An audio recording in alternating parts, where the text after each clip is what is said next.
I really have to make this video just because it's absolutely phenomenal for those that have a bit of a grasp of occultism.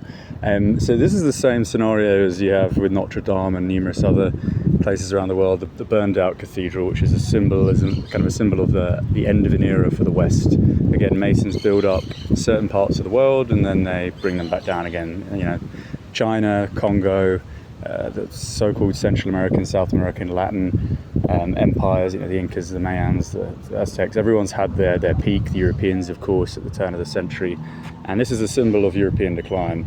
And then, of course, you have the kind of mockery of Christmas, which isn't very socialist. This is Nicaragua, a socialist country, of course, but it's obviously satanic. You know, the whole point of Santa is you know, it's about Satanism. It's even an anagram of Satan.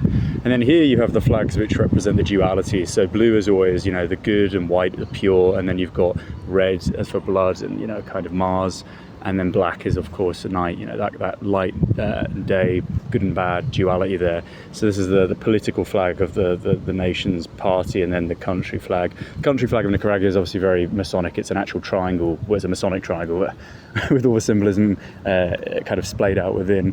And then here you have I don't know if you can see it here, but we have an eternal flame there. I don't know if it's going to bring it up on the camera. Should just get the flame.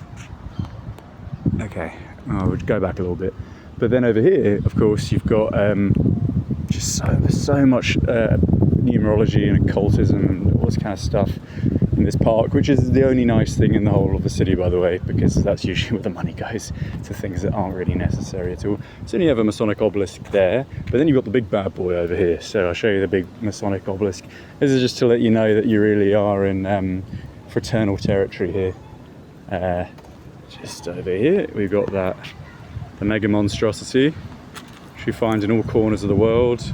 We always find a big one most places. There it is. And then, of course, here, just to add to it, you have their kind of hero, their Reuben fellow, who, of course, has a 1933 stamp, 33rd degree of Freemasonry.